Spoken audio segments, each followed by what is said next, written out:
mindcontrolmarketing.com. Cara orang-orang biasa menggunakan psikologi pengendalian pikiran terlarang dan taktik-taktik militer keji untuk meraup jutaan dolar online.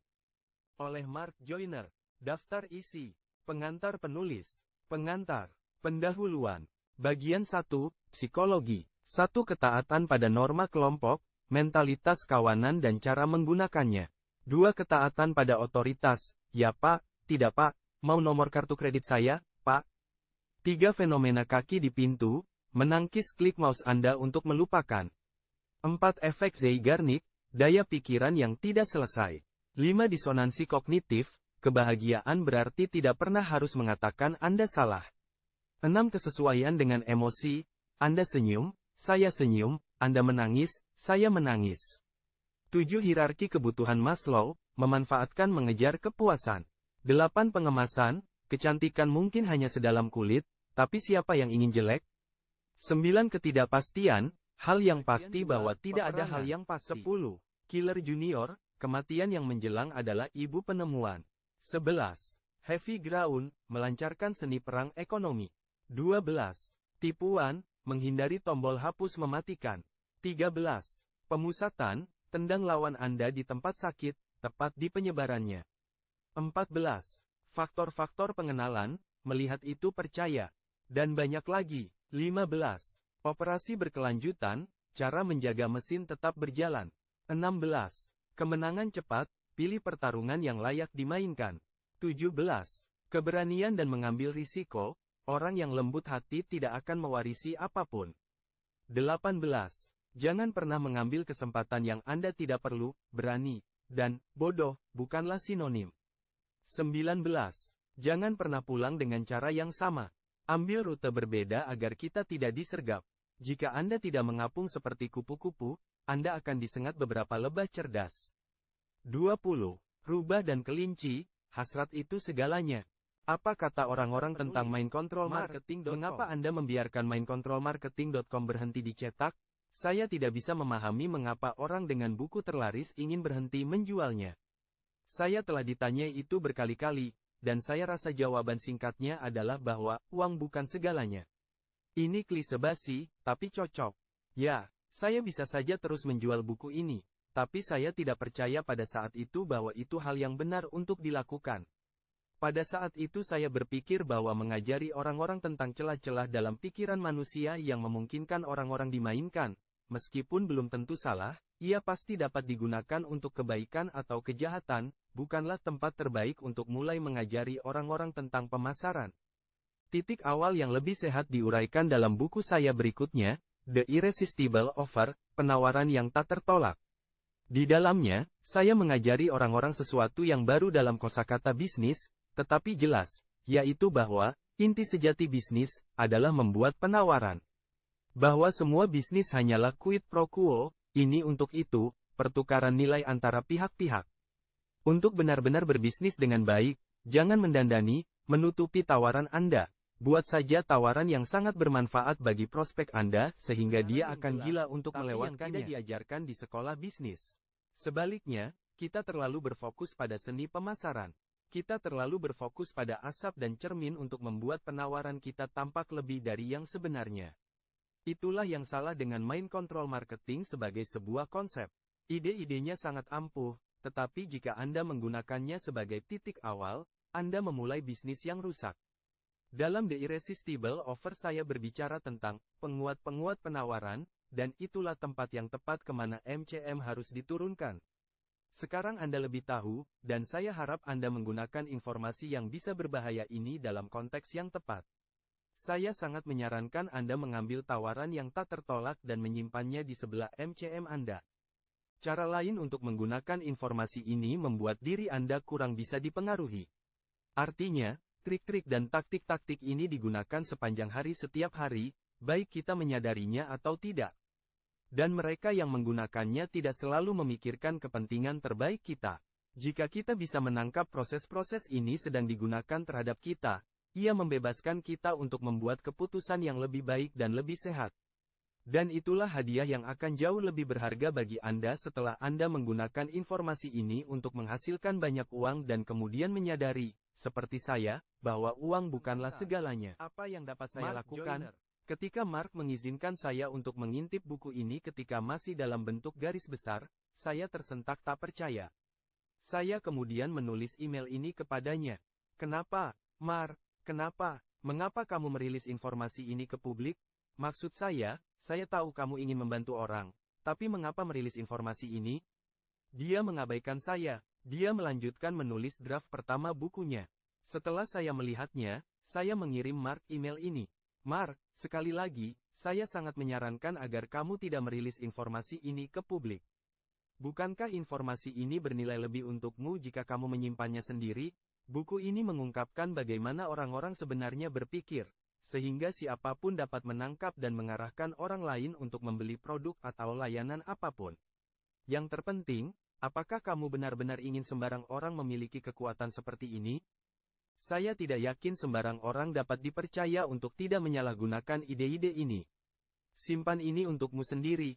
Mark tidak setuju. Dia mengatakan orang bisa melindungi diri ketika mereka mengetahui taktik-taktik psikologis ini. Dia juga mengatakan bahwa orang lain dapat menggunakan prinsip-prinsip ini untuk menghasilkan uang secara etis dengan membujuk orang lain. Dia berlanjut dan menyelesaikan bukunya. Anda sekarang sedang materi ini? Apakah ini benar-benar seampuh itu? Simak, bayangkan seandainya Tuhan yang memprogram perilaku manusia menunjukkan kepada Anda panduan operasi yang darinya dia bekerja. Anda kemudian akan mengetahui lubang-lubang hitam dan titik-titik buta dalam benak orang-orang sehingga Anda dapat dengan mudah menangkap perhatian mereka dan mengarahkan perilaku mereka. Tidakkah Anda akan memegang suatu kekuatan yang benar-benar fenomenal di tangan Anda? Tidakkah Anda akan harus berhati-hati tentang siapa yang Anda pengaruhi? Tidakkah Anda akan bisa menghasilkan lebih banyak penjualan, menggiring lebih banyak pikiran, dan bahkan menguasai segmen-segmen publik untuk tunduk pada kepatuhan massal? Buku Mark adalah buku mantra itu. Ia mengungkap cara pikiran kita bekerja sehingga Anda, atau siapapun yang mengetahui informasi yang dulu terlarang ini, dapat mengendalikan perilaku orang lain. Saya tidak bercanda. Mark telah mengambil pengalaman paling rahasianya dalam intelijen angkatan darat, bertahun-tahunnya mempelajari rahasia militer dan seni bela diri Asia, dan rekam jejak legendarisnya untuk menghasilkan jutaan dolar di internet, dan merangkai semuanya menjadi sebuah perangkat nuklir kecil yang mudah dibaca. Buku ini. Saya belum pernah melihat buku seperti ini sebelumnya. Belum pernah. Ya, ada banyak buku tentang persuasi.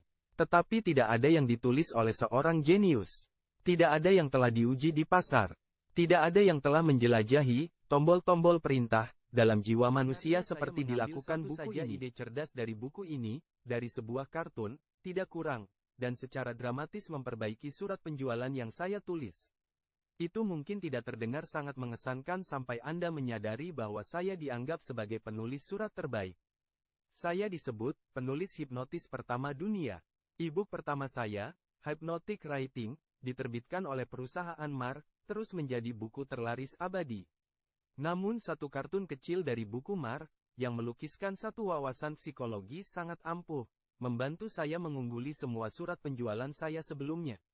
Saya telah melihat Mark menggunakan prinsip-prinsip dalam buku menakjubkan ini untuk membuat orang-orang tidak dikenal menjadi terkenal, seperti saya, menjual ratusan ribu produk elektronik, seperti e-book saya sendiri, dan membujuk orang-orang untuk bergabung dengan barisannya. Daftar emailnya sekarang lebih dari 1 juta nama. Berapa jauh lebih dari 1 juta dia tidak akan ungkapkan, tentu.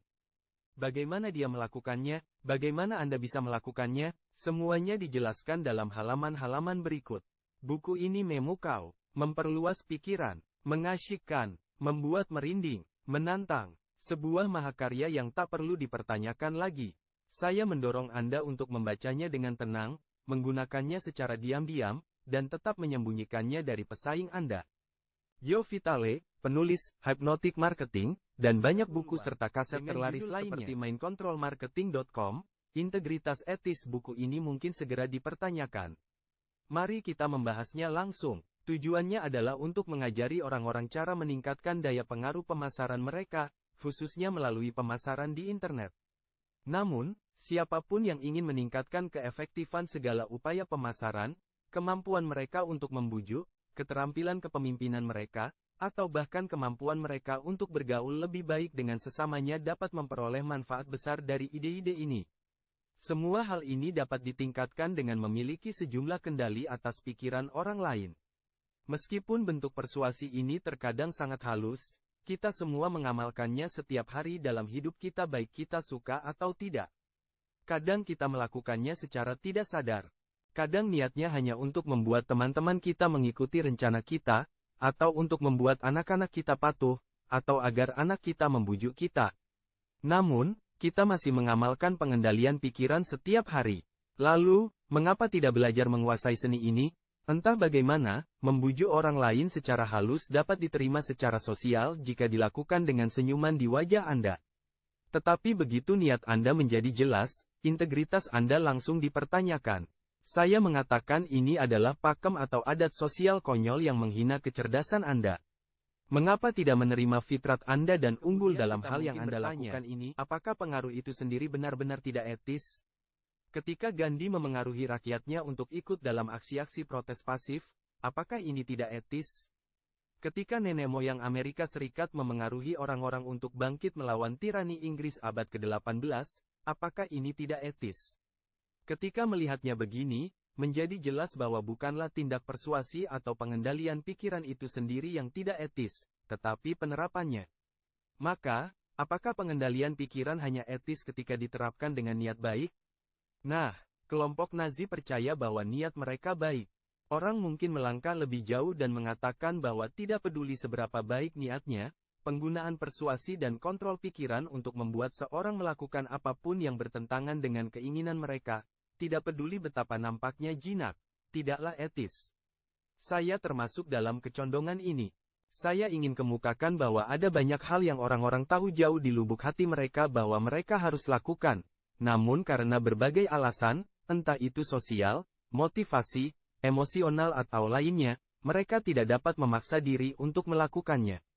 Menurut pendapat saya, penerapan etis dari pengendalian pikiran atau pengaruh terjadi ketika melalui penerapannya Anda praktis memberi seorang kebebasan psikologi untuk melakukan hal yang mereka benar-benar ingin lakukan. Anda mungkin menjual produk yang benar-benar dibutuhkan seseorang. Mereka tahu mereka membutuhkannya. Anda tahu mereka membutuhkannya. Namun, ada hal yang menghalangi mereka mengambil keputusan yang benar ini. Maka Anda dapat menerapkan teknik-teknik ini dan membiarkan mereka memilih lagi. Ketika daya pengaruh Anda mungkin lebih kuat daripada hal yang mencegah mereka membuat keputusan, dan dia mungkin mencintai Anda, tetapi karena berbagai alasan dia mungkin tidak dapat mengungkapkan cinta ini. Apakah salah menggunakan daya persuasi untuk meruntuhkan penghalang ini? Menurut pendapat saya, benar-benar memberi seorang kemampuan untuk memilih adalah yang membedakan penerapan etis persuasi dari penerapan tak etis dari ide-ide ini. Kita dapat mengatakan, hanya untuk tujuan yang baik, atau hanya untuk hal-hal yang menguntungkan mereka, tetapi pikiran-pikiran ini sangat samar dan menimbulkan perdebatan yang begitu universal. Pergilah ke bar suatu saat dan ajak orang-orang dalam diskusi tentang apa yang baik untuk mereka, sehingga pembahasannya bisa diperdebatkan. Lebih lanjut, banyak tindakan yang secara luas dianggap mengerikan telah dilakukan atas nama apa yang baik, atau apa yang etis.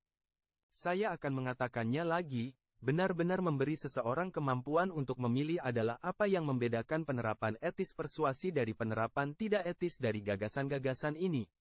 Inilah sebabnya saya sangat menyukai internet. Saat memandangi sebuah halaman web, tidak mungkin bagi si pemasar untuk menerapkan taktik-taktik tangan besi yang kadang merendahkan yang digunakan dalam penjualan tatap muka. Mengingat semua ini, saya sangat yakin ide-ide ini akan digunakan untuk tujuan-tujuan jahat. Namun, saya merasa lebih baik menjadikan konsep-konsep ini pengetahuan umum karena mereka yang benar-benar menginginkan niat buruk pada orang-orang akan menemukan cara-cara untuk melakukannya dengan atau tanpa bantuan saya. Sebagai penutup, orang mungkin berkata, jika benar-benar memberi seseorang kemampuan untuk memilih adalah tolok ukur etis dari persuasi, mengapa menggunakan kata mind control dalam judul Anda?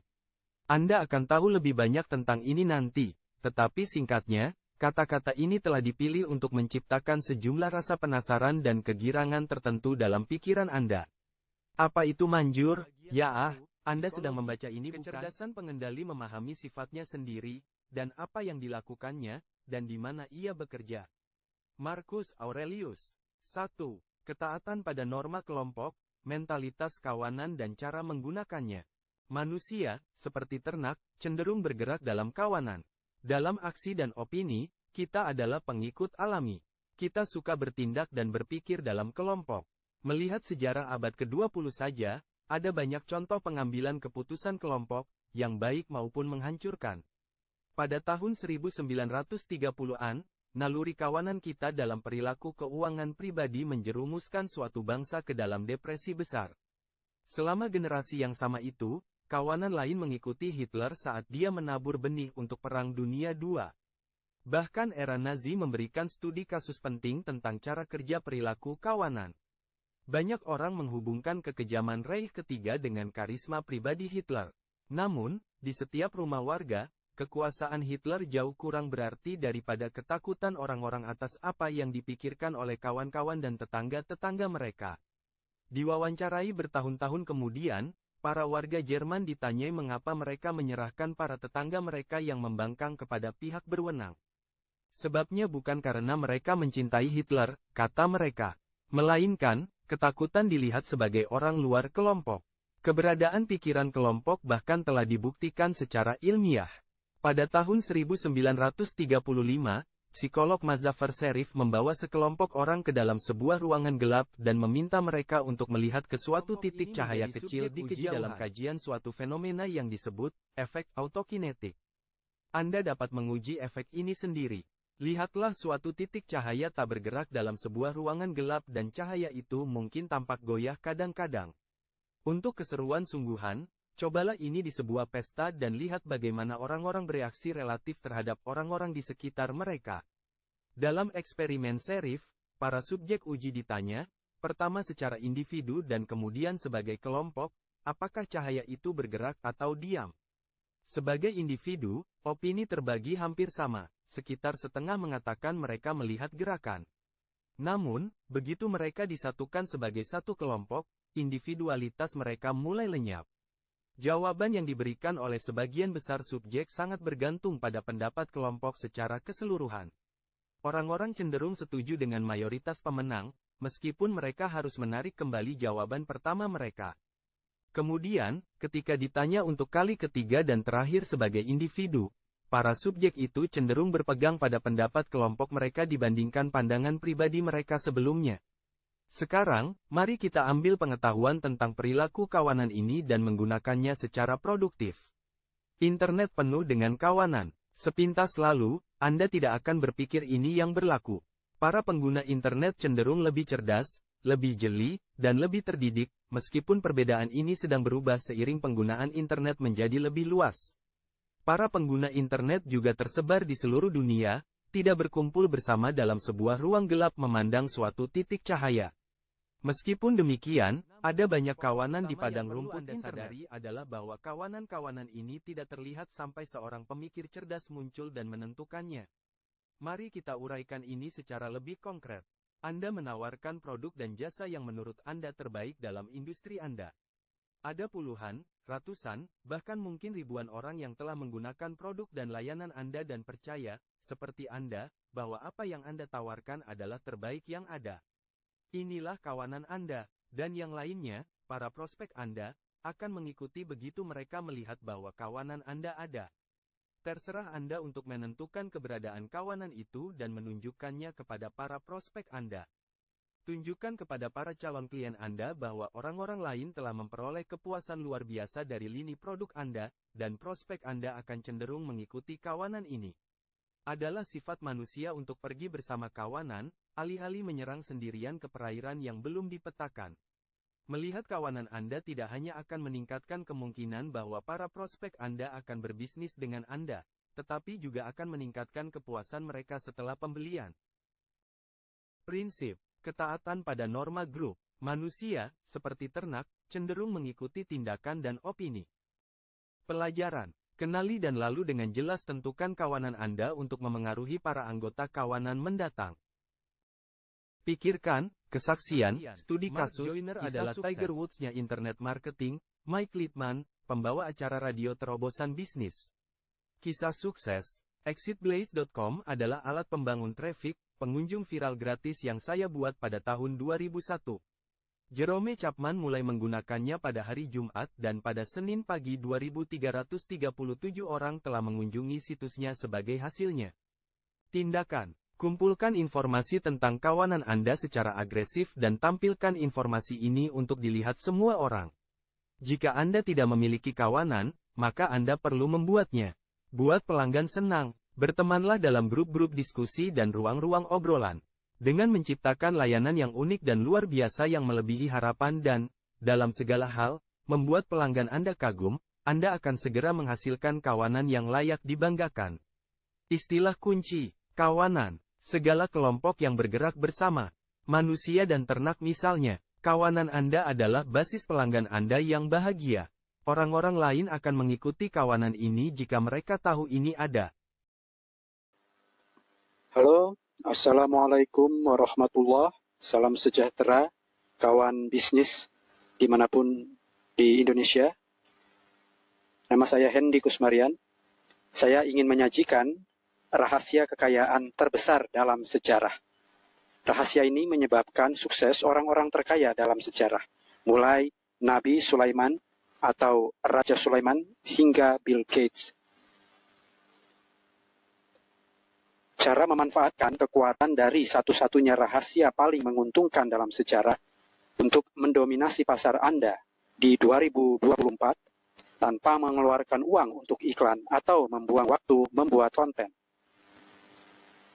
Di dalam, Anda akan dapat ilmu lengkap tentang rahasia kekayaan terbesar dalam sejarah ini, gratis.